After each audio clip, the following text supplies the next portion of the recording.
L'une des questions sidérantes, embêtantes et controversées au cours de recrutement est celle-ci. Monsieur Améi Eli, présentez-vous. Ou soit, Monsieur Améi Eli, pouvez-vous nous parler un peu de vous? Waouh, c'est une question bateau, comme on le dit. Mais je vous donne aujourd'hui 4 points sur lesquels vous pouvez vous cantonner pour vous présenter et ne plus être stressé par cette question bateau.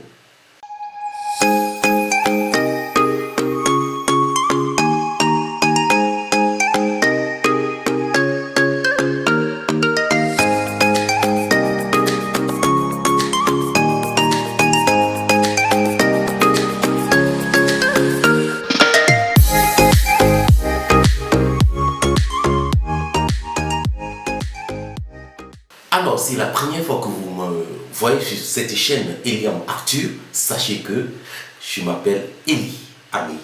Je suis votre humble serviteur et je travaille sur cette chaîne Eliam Arthur. Je suis également le griot de la capitale. Ah oui, on me surnomme comme ça. Aujourd'hui, nous allons débattre un thème qui nous déstabilise au cours des entretiens d'embauche. C'est de savoir parler vous, ou bien parlez-nous de vous. Ou soit, présentez-vous, chers candidats.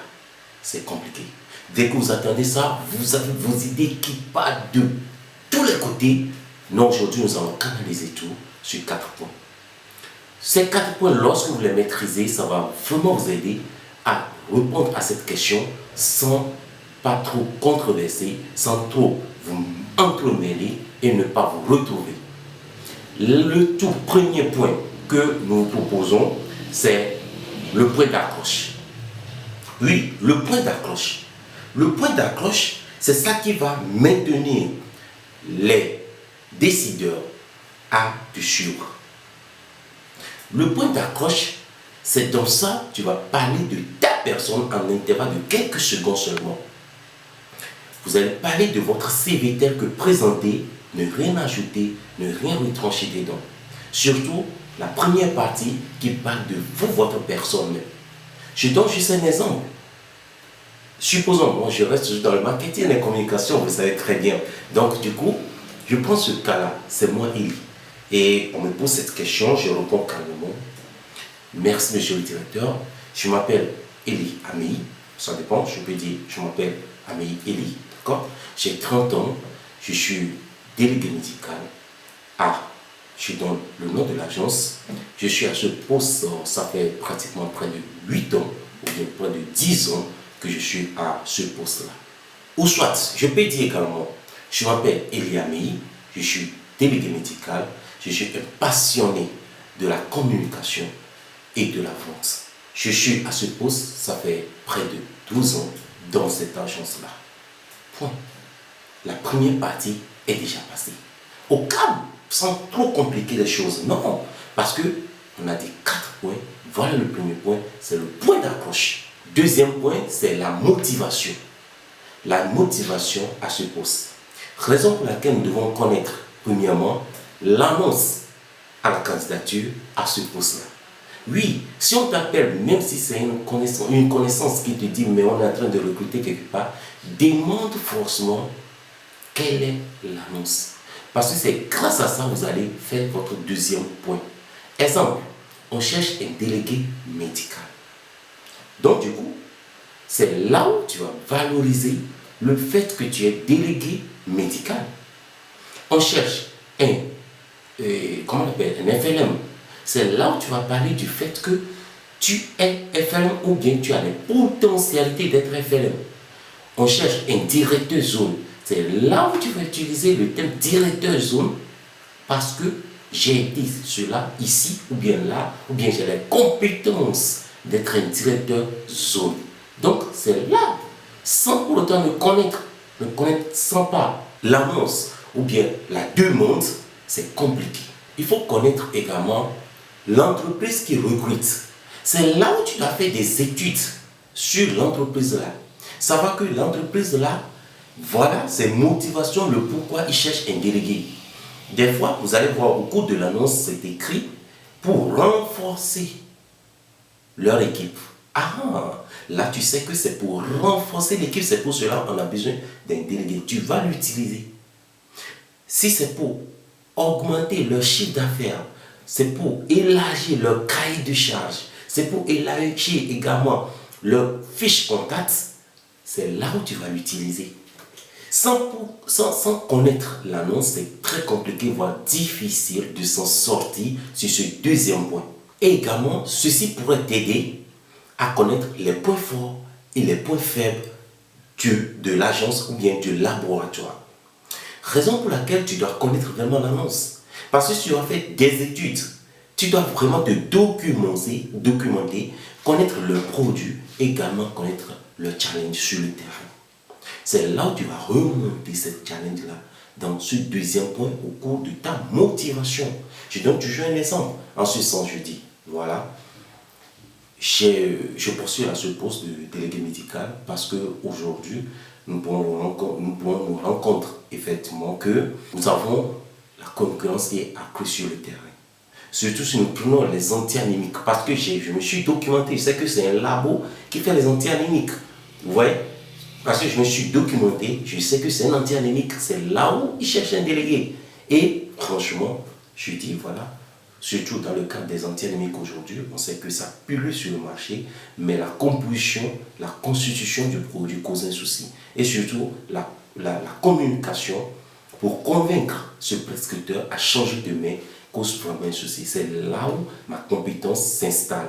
En ce sens que je sais comment promouvoir, faire la promotion de l'anti-anémique lorsque ces avantages ou ces concurrences-là sont sur le terrain. C'est là où je vais faire valoir mon poste. Je voulais être délégué dans votre agence parce que je dois forcément me documenter là-dessus, faire valoir ma motivation. Oui.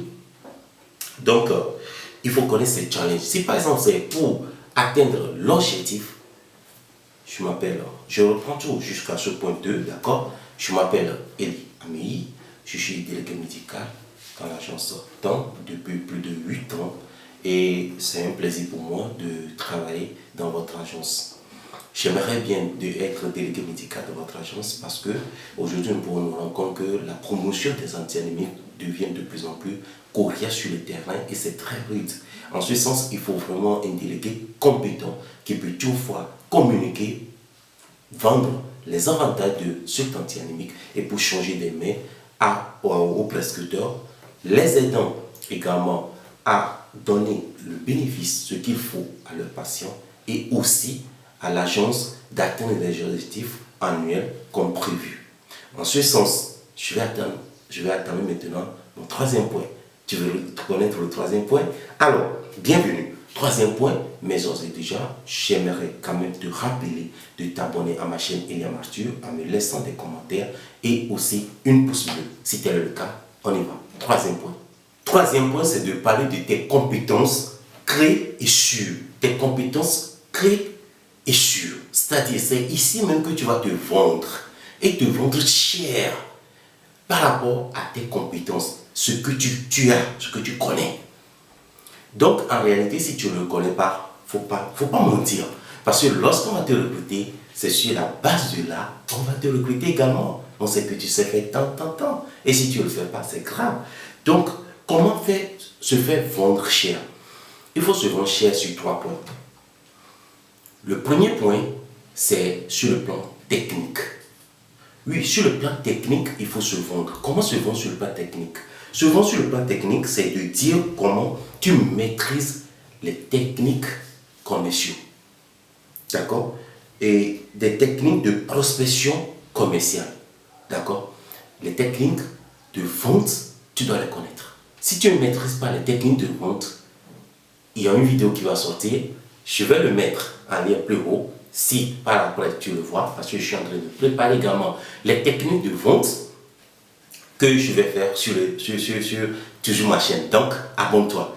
Tu ne vas jamais le regretter. Donc, c'est ici que tu vas parler des techniques de vente. Je te donne un exemple. C'est ici, tu vas dire, au cours de l'année passée, des 2 ans passés dans notre agence, grâce à mes techniques de vente, j'ai pu atteindre 120% de mon objectif annuel. Ou soit, des fois, la façon de fuiter, si jamais tu sais que tu n'as jamais atteint l'objectif de 100%, c'est de dire, voilà, depuis près de 2 ans, notre agent n'a jamais atteint soit 15% de son objectif, mais grâce à ma présence, il y a de cela 2 ans, 3 ans dans notre agence, ça fait que nous avons atteint jusqu'à 90% de notre objectif. Tout le monde sait que, waouh, tu as apporté un plus, ouais, c'est ça, tu es bon.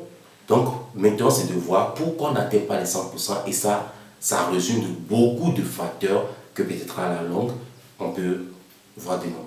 Mais en réalité, si tu as une fois atteint les 100%, c'est là où tu vas le dire pour te faire vendre et que tu connais également ta communication impacte les gens en ce sens que la dernière fois, lorsqu'on t'a remis ce produit-là pour un objectif de 3 mois, tu as pu atteindre l'objectif. Oui, c'est là où tu vas le dire et tu te vends cher. Voilà.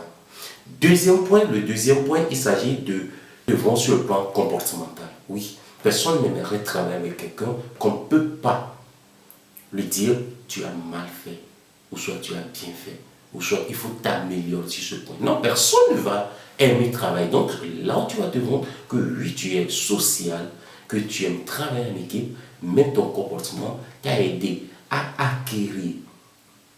la, euh, acquérir la confiance d'un prescripteur phare que peut-être le directeur ou le chef agence là connaît très bien et que peut-être lui-même n'a pas encore gagné sa confiance. Son nom se dit à la bout de tous les délégués. Tu vois, c'est là où tu vas te dire, oui, grâce à mes compétences de communication, ça m'a aidé, ou bien mon comportement m'a aidé, que la dernière fois j'ai pu gagner la confiance du docteur Ami, qui est moi, docteur Amélie Elie, quoi, d'accord? Voilà, j'ai pu gagner sa confiance et qu'aujourd'hui, il me prescrit très bien. Waouh, c'est là on va savoir que oui, tu es bon, tu vois? Donc, tu vas le dire pour te vendre. Et aussi, le fait savoir que grâce à ton comportement, tu as reçu même des mails de félicitations auprès de tes supérieurs ou soit auprès de tes collègues ou là où tu as eu une très bonne collaboration avec tes collègues. Oui, tu dois te vendre également avec ça, que oui, tu es bon et que tu n'as pas de conflit d'intérêt, conflit de communication d'ailleurs avec quelqu'un d'autre dans votre agence. Il faut le dire également. Et le troisième point, c'est la compétence originale. Oui, la compétence originale se vend. C'est quoi la compétence originale? La compétence originale, tu vas le mettre lorsqu'il s'agit, par exemple, des recrutements bien dirigés. Je te donne un exemple. On est en train de chercher un délégué pour le nom du Togo. Le nom du Togo, c'est les Cabiers et autres. Donc, moi, je suis élevé. Si quelqu'un, on est dans le challenge de recrutement et du nom, vous voyez comment lui peut l'utiliser. Oui, il va le dire clairement que ma compétence là, étant donné que je suis Cabier et que je viens du Nord, j'ai fait ma jeunesse au Nord, je connais toutes les zones du Nord, du Grand Nord. D'ailleurs, j'ai fait le CG d'Akbenga, j'ai fait le CG d'ici, de là, de Kara, j'ai fait d'Akparon pendant 2 ans et que je parle très bien le dialecte et que je suis polyglotte sur ce point-là, il faut le dire, voilà. Ou soit on cherche un délégué international et que tu es bon peut-être en anglais, en allemand, en espagnol, il faut le dire, c'est tes compétences, oui. Aujourd'hui, ça va me permettre que lorsque je suis devant un client espagnol, je peux le dire, je peux parler avec lui très bien. Ou soit je suis devant un client allemand, je peux bien discuter avec lui. Oui, il faut le dire, tu te vends sur ce plan original. Oui, c'est de là que tu viens. Ou soit tu as vécu là. Et si tu le vends très bien, tu vas dépasser l'autre là qui ne vient pas de là. Et c'est tes compétences que tu vends. Comme tu en trouves. Super bien. Non? Alors là, on va conclure maintenant avec la toute dernière, ou bien le tout dernier point qui est le quatrième point. Il s'agit de conclure. Oui, conclure, il ne faut pas aller trop vite. Conclure avec des phrases très simples. Les phrases bien à comprendre.